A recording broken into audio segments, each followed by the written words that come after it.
নমস্কার। যুক্তি তর্ক সঙ্গে অর্কই আপনাদের স্বাগত। আপনাদের সঙ্গে আমি অর্কপ্রভ সরকার।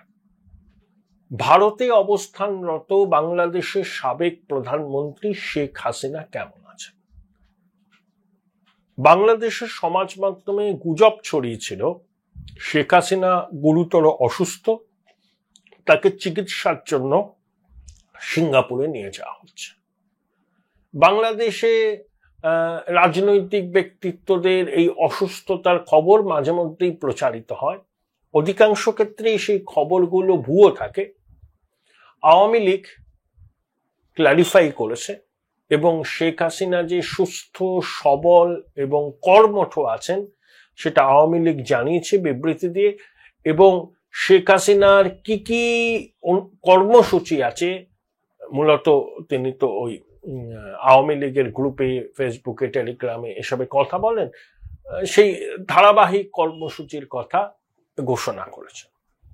দেখুন, শেখ হাসিনা ঠিক কোথায় আছেন সেটা ভারত সরকারের 2-3 জন ছাড়া কেউ জানে না।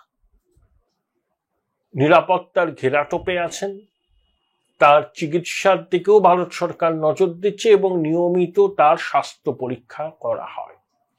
দেশের মাটিতে নেই শেখ হাসিনা, নেই সেজন্য তার মানসিক কষ্ট হতে পারে, কিন্তু অন্য প্যারামিটার গুলো ঠিক আছে বলেই জানা যাচ্ছে। অর্থাৎ শেখ হাসিনা সুস্থ আছেন, তিনি তার দৈনন্দিন কাজকর্মের সঙ্গে নিজেকে যুক্ত রেখেছেন।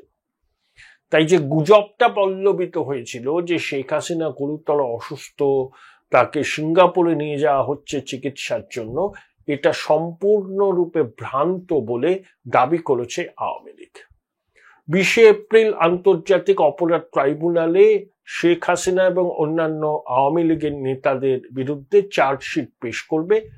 মানবতার বিরুদ্ধে অপরাধের জন্য বাংলাদেশের অন্তর্বর্তী সরকার চিফ প্রসিকিউটর জামাত সমর্থক তাজুল ইসলাম এই কথা জানিয়েছেন এবং শেখ হাসিনার অনুপস্থিতিতেই বিচার প্রক্রিয়া অক্টোবর-নভেম্বরের মধ্যে শেষ করার কথা বলা হচ্ছে। তারপরে হয়তো সাজা ঘোষণা হবে। ইউনূসের অন্তর্বর্তী সরকার বারবার ভারত সরকারের কাছে শেখ হাসিনার প্রত্যার্পণের দাবি জানিয়েছে, কিন্তু ভারত সরকার সেটাকে গুরুত্বই দেয়নি। এবং কি বিমস্টেকের সম্মেলনের পার্শ্ব বৈঠকে ইউনূস প্রধানমন্ত্রী নরেন্দ্র মোদীকে অনুরোধ করেছিলেন যে শেখ হাসিনা ভারতে বসে বাংলাদেশ বিরোধী বক্তব্য রাখছেন, তাতে বাংলাদেশের সার্বিক পরিস্থিতি খারাপ হতে পারে, ভারত সরকার যেন পদক্ষেপ নেয়। কিন্তু প্রধানমন্ত্রী নরেন্দ্র মোদী এ বিষয়ে একটি কথাও বলেননি এবং শেখ হাসিনা যথারীতি তার কর্মকাণ্ড চালিয়ে যাচ্ছেন। ভারত সরকারের যুক্তি খুব স্পষ্ট। শেখ হাসিনা একজন রাজনৈতিক ব্যক্তিত্ব, তিনি বাংলাদেশের সাবেক প্রধানমন্ত্রী, তিনি বাংলাদেশ বিরোধী কোনো কথা বলছেন না। তিনি বাংলাদেশে যে ঘটনা ঘটছে সেই ঘটনা, তিনি একজন রাজনৈতিক দলের সুপ্রিমো, তার রাজনৈতিক দলের দৃষ্টিভঙ্গিতে সেই ঘটনাগুলোকে নিয়ে মন্তব্য করছেন। এটা বাংলাদেশ রাষ্ট্রবিরোধী কোনো কথা নয়, কোনো কাজও নয়, সেটা তিনি করতেই পারেন। এবং শেখ হাসিনা যে ভার্চুয়াল মাধ্যমে যে কর্মসূচিগুলো নিচ্ছেন সেটা সম্পূর্ণ নিজের উদ্যোগে নিচ্ছেন। পরিকাঠামো দিয়ে ভারত সরকার শেখ হাসিনাকে সহায়তা করেনি, এটা স্পষ্ট করে জানিয়ে দেওয়া হয়েছে। এখন অপারেশন ডেভিলান চালু করেছিল ইউনূসের অন্তর্বর্তী সরকার, তাতে নির্বিচারে আওয়ামী লীগের কর্মী সমর্থকদের গ্রেপ্তার করা হয়েছিল বলে আওয়ামী লীগের পক্ষ থেকে অভিযোগ করা হয়। তারপর ঢাকা মহানগর পুলিশের গোয়েন্দা দপ্তর একটা জারি করে, ফরমান জারি করে, তাতে ছাত্রদের দল, জাতীয় নাগরিক পার্টি, জামাতে ইসলামী এবং বিএনপির কর্মী সমর্থকদের সাহায্য চাওয়া হয় যে কেউ বাংলাদেশ জুড়ে অশান্তি সৃষ্টি করছে কিনা সেই সম্পর্কে খোঁজ খবর নিতে, মূলত আওয়ামী লীগের কর্মী সমর্থকদের উপর নজরদারি করার জন্য। এবং যেসব আওয়ামী লীগের নেতা ফেরার হয়ে আছেন, যাদের মোবাইল লোকেশন ট্র্যাক করে তাদেরকে ধরপাকড় করারও নির্দেশ দেওয়া হয়। আবার শেখ হাসিনা ঘোষণা করেছিলেন যে অন্তর্বর্তী সরকারের পুলিশ প্রশাসন যদি আওয়ামী লীগের কর্মী সমর্থকদের উপর অত্যাচার করে তাহলে প্রতিবাদ করতে হবে, হাতের কাছে যা থাকবে তা নিয়ে প্রতিবাদ করতে হবে। এক গালে চড় মারলে পাল্টা চড় মারতে হবে। অর্থাৎ আওয়ামী লীগ যে তেড়ে ফুলে নামতে চাইছে গণ অভ্যুত্থানের 8 মাস পরে, এটা দিনের আলোর মতো স্পষ্ট। বাংলাদেশের বিভিন্ন জায়গায় আওয়ামী লীগের মিছিল হচ্ছে, ঝটিকা মিছিলে লোক হচ্ছে, এবং আওয়ামী লীগ তো নিষিদ্ধ নয়, ছাত্রলীগ নিষিদ্ধ, কিন্তু আওয়ামী লীগ মিছিল করলেই মিছিলের উদ্যোক্তাদের পুলিশ ধরে নিয়ে যাচ্ছে। অর্থাৎ একটা সার্বিক ভয় আওয়ামী লীগকে নিয়ে কাজ করছে অন্তর্বর্তী সরকারে। কারণ অন্তর্বর্তী সরকার সার্বিকভাবে ব্যর্থ বলে বাংলাদেশের বিভিন্ন মানুষ মনে করেন। বিভিন্ন ওপিনিয়ন পোল হচ্ছে, তাতে অন্তর্বর্তী সরকারের গুণগান করছেন এমন সংখ্যা খুবই কম। ছাত্রদের ডাকা ওই যে দল, তাদের ডাকা সমাবেশে তো লোকই হচ্ছে না। সেদিকে আওয়ামী লীগের ঝটিকা মিছিলে প্রচুর মানুষ ভয় অগ্রাহ্য করে, উপেক্ষা করে, প্রশাসনের রক্তচক্ষুকে উপেক্ষা করে আওয়ামী লীগের কর্মী সমর্থকরা নেমেছেন মাঠে। সেটা নিয়ে অন্তর্বর্তী সরকার বিব্রত। এবং দেখুন, নিষিদ্ধ করলে বা এই ধরনের ব্যবস্থা নিলে কোনো দলকে তো আর মুছে ফেলা যায় না। আওয়ামী লীগের বিরুদ্ধে এই ধরনের ব্যবহার আগেও হয়েছে, আবার আওয়ামী লীগ ফিনিক্স পাখির মতো ঘুরে দাঁড়িয়েছে। কিন্তু সেই সময়টা অন্য ছিল, এখন সময়টা অন্য। শেখ হাসিনারও বয়স হয়েছে, তিনি 76 বছর বয়স। আগের সময় শেখ হাসিনা অনেক, তার বয়স অল্প ছিল, তখন দেশ স্বাধীন হওয়ার 15-20 বছর পরের ঘটনা। কিন্তু এখন 54 বছর দেশ স্বাধীন হয়েছে, নতুন জেনারেশন এসছেন, তাদের মুক্তিযুদ্ধের চেতনা অতটা প্রবল নয়। তাই আওয়ামী লীগের ঘুরে দাঁড়ানো নিয়ে আমার মনে একটু সংশয় আছে এই মুহূর্তে। ভবিষ্যতে নিশ্চয়ই আওয়ামী লীগ ঘুরে দাঁড়াবে। আওয়ামী লীগ বিএনপিকে বাদ দিয়ে বাংলাদেশের রাজনীতি হবে না। যদিও দুটোই পরিবার কেন্দ্রিক দল, এবং বাংলাদেশে আগে উদ্যোগ নেওয়া হয়েছিল খালেদা জিয়া এবং শেখ হাসিনা এবং তাদের পুত্রদের রাজনীতি থেকে সরিয়ে দেওয়ার, -4 ফর্মুলা। এখনো সেই উদ্যোগ জারি আছে। এখনো পর্যন্ত সেটা সম্পূর্ণ সফল হয়েছে বলতে পারবো না, কিন্তু শেখ হাসিনা এবং সাজিব ওয়াজেদ জয় তো দেশের বাইরে, খালেদা জিয়া আর তারেক রহমান দেশের বাইরে, চারজনে কেউ দেশে নেই। তারেক রহমান কবে ফিরবেন কেউ বলতে পারছেন না। বিএনপি নির্বাচন চাইছে, অন্তর্বর্তী সরকার টাল বাহানা করছে। তাহলে বিএনপি বলছে আমরা অন্তর্বর্তী সরকারের বিরুদ্ধে রাজপথে নেমে আন্দোলন করব, কিন্তু সেভাবে তারা নামছে না। তার কারণ অনেকে বলছেন যে বিএনপির নিচু তলার যারা আছেন তারা দিব্যি চাঁদাবাজি করছেন, ফুলে পেপে ঢোলে উঠছেন। Join Indian Institute of Hotel Management now. Right choice, right decision. উপসী ছালপোকার মতো ছিলেন, এখন সুযোগ পেয়েছেন, তারা কামিয়ে নিচ্ছেন দু হাতে। তারা মনে করছেন এখন নির্বাচন হলে মির্জা ফখরুল ইসলাম আলমগীর মন্ত্রী হবেন, সালাউদ্দিন আহমেদ মন্ত্রী হবেন।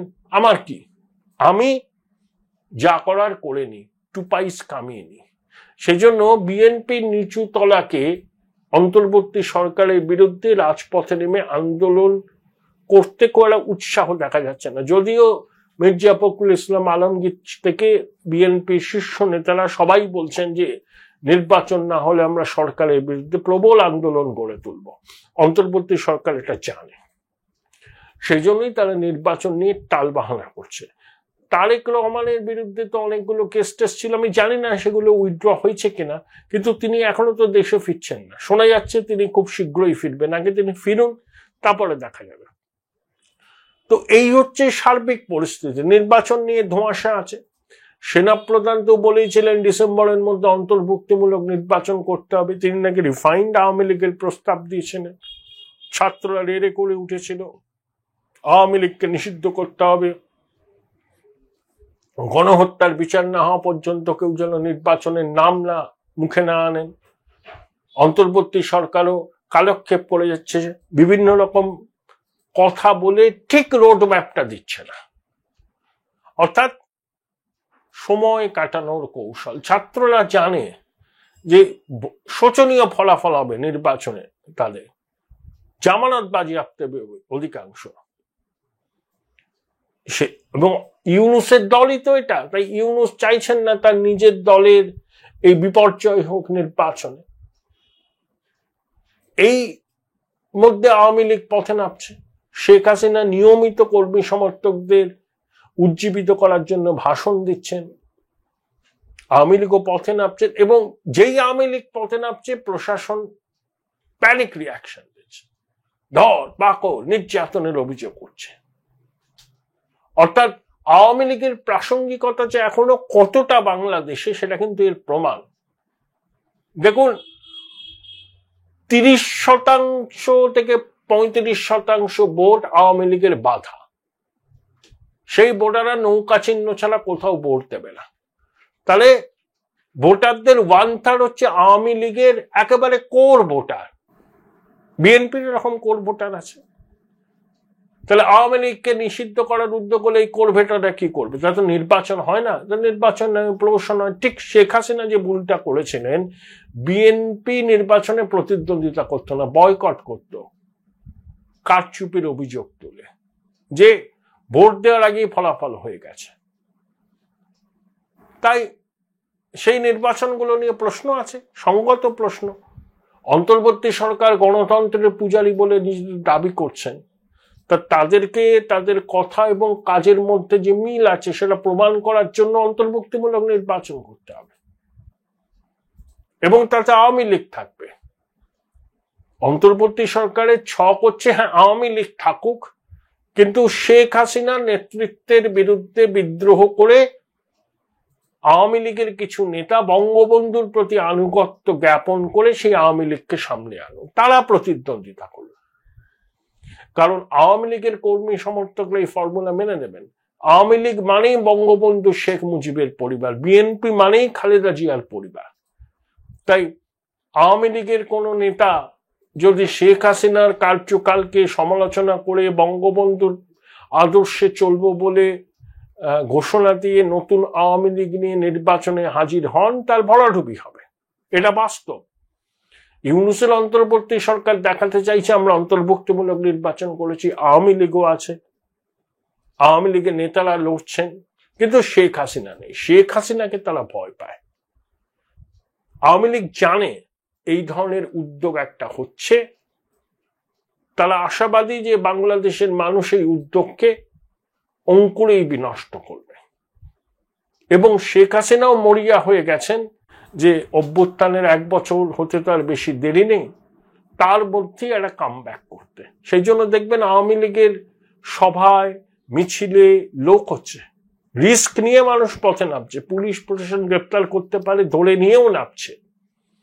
এবং যেভাবে অন্তর্বর্তী সরকার আওয়ামী লীগের সভা সমাবেশ মিছিলকে বন্ধ করতে চাইছে, তার থেকে প্রমাণ হয় তারা আওয়ামী লীগকে এখনো ভীষণ রকম ভয় পায়। কার্যত আওয়ামী লীগ নামে তাদের আতঙ্ক আছে।